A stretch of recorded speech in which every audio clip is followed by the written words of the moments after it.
Hey everybody, Little Miss Wartooth here. I'm doing a review for another scent in the Ars Draconis line. Ars Draconis is Latin for Art of the Dragon. This line was probably inspired by a book of the same name written in the 14th century by a monk named Gildas Magnus. The book was all about dragons. So the scent I'm doing today is Dragon's Tears. This is described as bittersweet yet powerful, salty and aquatic notes, and bursting with dragon's blood. In the bottle, I get a little bit of dragon's blood. It's mostly like, if you smell dragon's blood, you'll remember that it has kind of an incensey, resinous, red cherry smell. This has none of the red cherry smell. It does have a little bit of the nice resinous goodness. It has a little bit of salt, but like beach spray, if you've ever used saltwater spray on your hair, it kind of has that vibe to it. It's mostly, and then everything else is nice and floral and wonderful. It's more of a soft floral.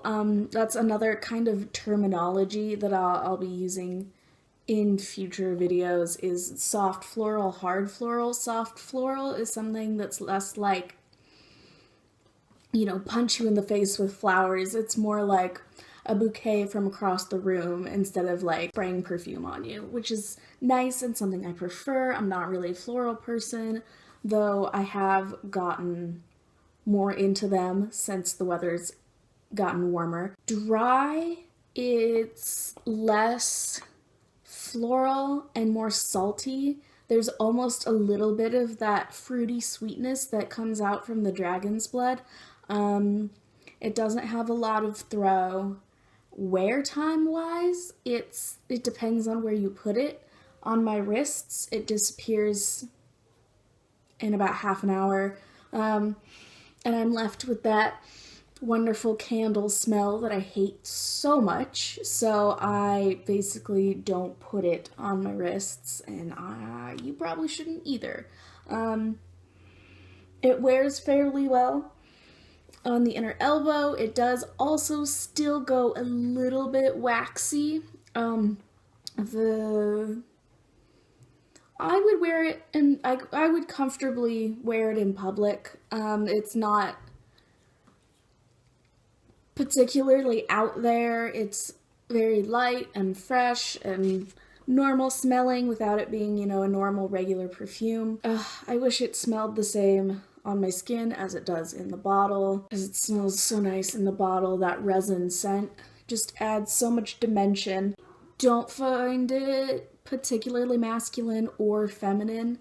That florals, you know, you kind of think feminine, but that salt and resin background can come through too. So if you're choosing for gender, I'd say this is fairly gender neutral. I haven't tried it on anyone but my estrogen producing self.